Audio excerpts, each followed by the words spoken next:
Oh my god.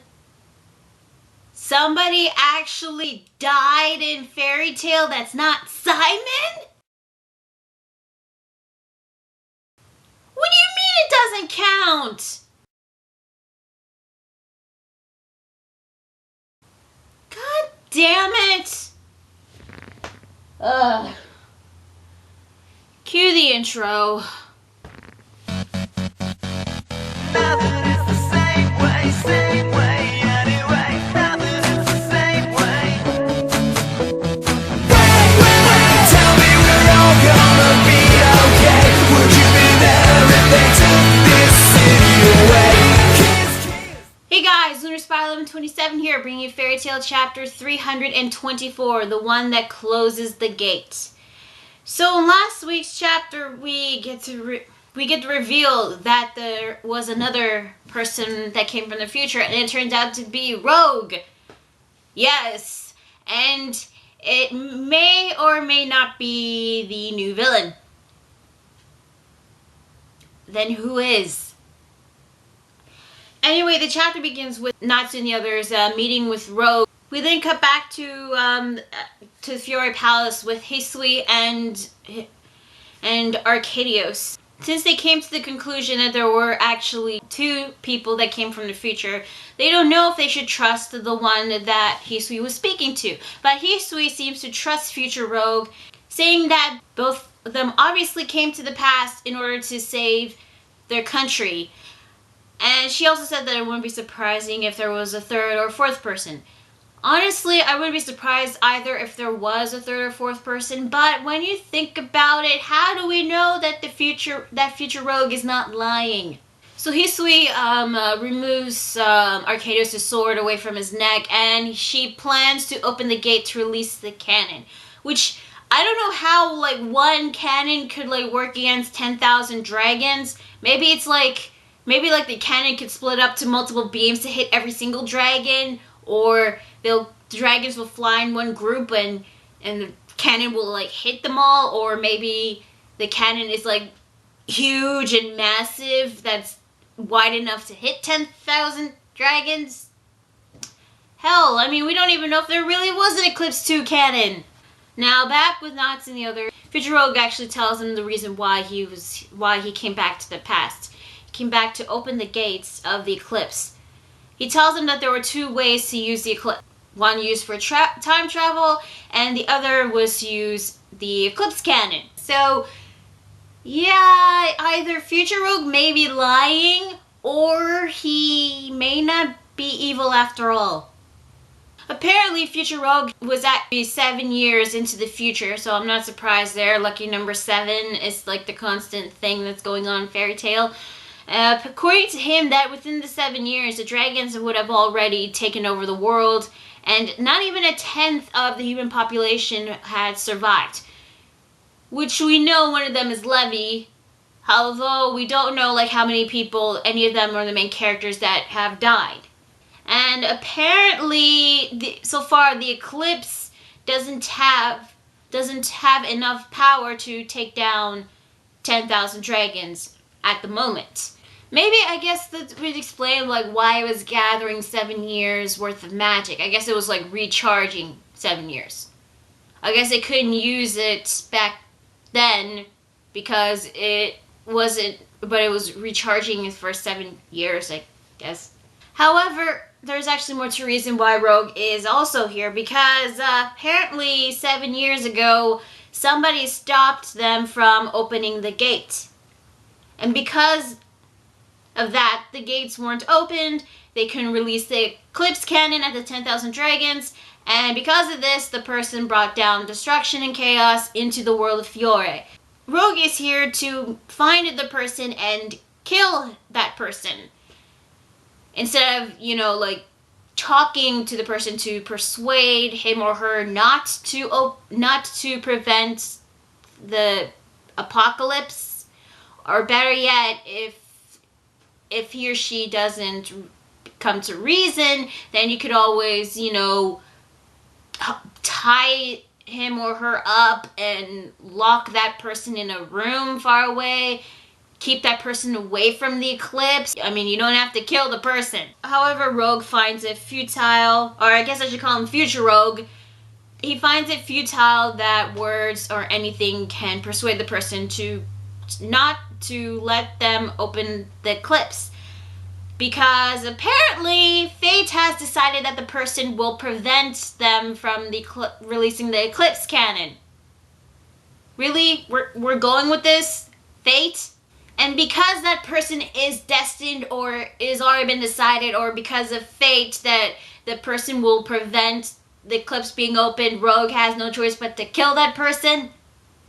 Because of fate? That's the reason why Rogue can't use any other means to stop that person? We're really doing this? Fate? So Natsu asks Rogue who the person is, and he goes, "It's you." But no, it's not Natsu, although it would be actually pretty funny if it was Natsu that caused the destruction. That actually would have been pretty funny, because I mean, from what it looked like, I mean, you just see one panel of Natsu asking Rogue who the person is, and you see the final panel on the page Rogue saying, "It's you." So that's why I thought it was Natsu, which I thought would actually be pretty funny. But no, it wasn't Natsu. It turned out to be Lucy. It's always Lucy. It's always about Lucy. I mean, stuff always revolve around her, or when stuff doesn't revolve around her, she gets like always the short end of the stick, or always getting involved. I know she's like the main female character, but god damn it, it's always Lucy. The person who came from the future was Lucy. The person responsible for not releasing the eclipse cannon, it's Lucy. Future Rogue has been sent to kill Lucy, and he launches a shadow sword at her, but it is intercepted by Future Lucy, who uses herself as a human shield, and she gets stabbed by the shadow sword. So yeah, Future Lucy supposedly dies, but before she does, she tells the others that she never closed the gates. And the reason why Future Lucy protected Lucy was because, you know, past Lucy or present Lucy were to die, she would also die as well. So, if she didn't intercept the attack, both Lucys would have died. But since she did, she would have died anyway. Well, I guess for Lucy haters, to all the Lucy haters out there, one less Lucy to worry about. Honestly, this death, I mean, I don't feel sad, because, I mean, this was a person that's from the future. I mean, the present Lucy hasn't been harmed at all, so this death didn't actually have any impact at all. But to be honest, throughout this chapter, I couldn't help but think that is Wendy gonna heal her? No, seriously, why isn't Wendy going up to her and healing her with her magic? I mean, what? Was the wound too fatal for her magic? I mean, why doesn't he just heal her? Wendy just doesn't do anything to heal Future Lucy. What the hell? Future Lucy starts saying her dying words, that she is glad to meet everybody again. Happy starts crying, and then Future Lucy asks present Lucy to show her the guild mark, and I guess this confirms that she lost her left hand, although we don't know how or if it's relevant at all. I mean, it would explain why she would always write in one hand, but I mean, how did she lose her hand? Is that explained? And by the way, Lucy is holding Future Lucy, and I couldn't help but think, no, you shouldn't do that. You'll cause a time paradox. Seriously, you cannot touch or be incredibly close to your future or your past self. I mean, that's like the rules of time travel, right? I mean, I'm pretty sure that applies on other stuff aside from Doctor Who, which, by the way, Cyberman coming back, yes! Can't wait for the season premiere! So yeah, present Lucy starts crying, as well as future Lucy. What do you friggin' expect? It's Lucy. And she dies saying her final words to protect the future. So everybody in the guild was feeling sad. You got Happy Wendy and President Lucy crying. Loki is starting to tear up. Natsu looks pretty pissed off. And despite all this, Future Rogue is still intent on killing Lucy.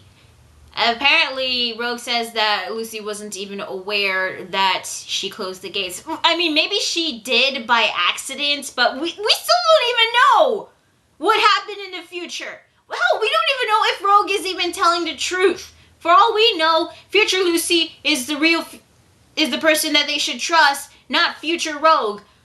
I just don't trust this guy. Maybe he is telling the truth, but what makes him so sure that it was Lucy? For all we know, it could be somebody disguised as Lucy.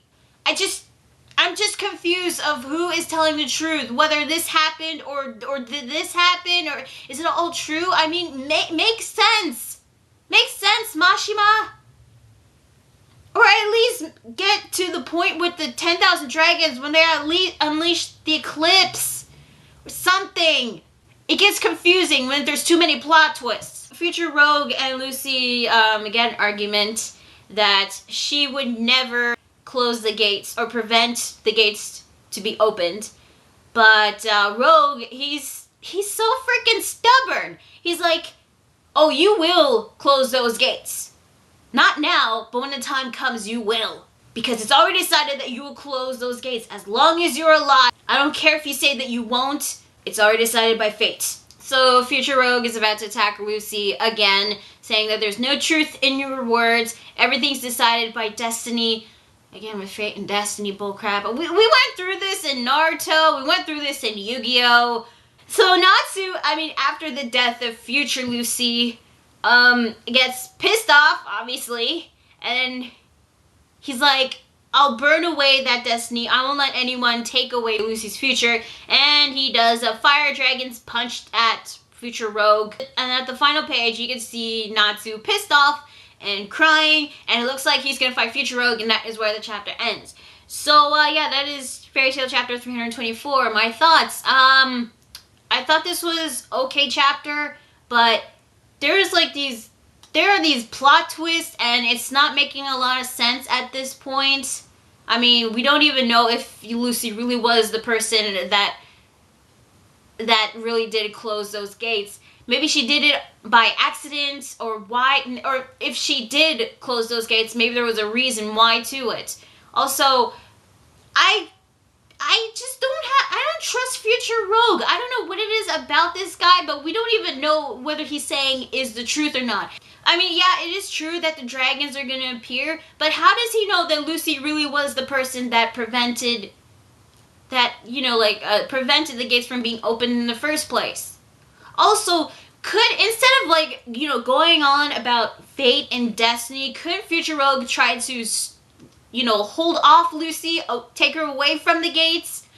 Like, tie her up, lock her in a dungeon or something. Or better yet, you should have let the Guard Knights and the Royal Guard attack them so that you would let the princess open the gates while the knights were stalling them, giving time for the princess to open the gate to destroy the dragons. You could have done that. I mean, they were having a hard time facing off against these guys. They're getting exhausted. But no. Future Rogue decided to take matters into his own hands, and look what got to him. And look what happened to him. Instead of he was so stubborn over this fate and destiny that he couldn't talk to Lucy, couldn't try to prevent her or take her away from the gates. No. He got Natsu pissed off, and now he has to fight him. Way to go, Rogue. Way to go, Rogue. So next week's chapter is called Unity, which means that Natsu and Rogue might be able to fight. Again, we don't even know who the villain is. We know that the dragons are going to appear, but who is the true villain? Is Rogue from the future really the villain? Because then how would you explain the shadow that was possessing Rogue to kill Gajio? Unless it was something else. I wish Mashima could give us a bit of more clarity towards what's going to happen with the eclipse in the future. But no, since one person who came from the future is now dead, we don't have clarity at all. And I guess judging from next week's chapter, not only will Natsu and Rogue will fight Future Rogue. I don't give a fuck if I should call him Rogue or Future Rogue. But I'm guessing that Natsu is going to use the power of friendship to convince Rogue that Lucy will not cause destruction in the world. I don't know if Rogue is going to be like convinced about it because fate and destiny spiel, but I guess he is obviously going to be convinced of it. But part of me is a bit iffy about him. I'm guessing I'll just wait and see in the next couple of chapters whether he is evil or not. I was actually hoping that he was the new villain, but he's not. Or for all we know, maybe there is another person who came from the future to prevent the eclipse from being opened.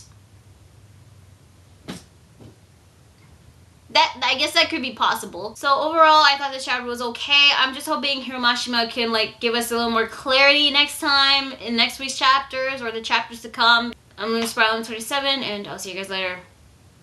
Bye.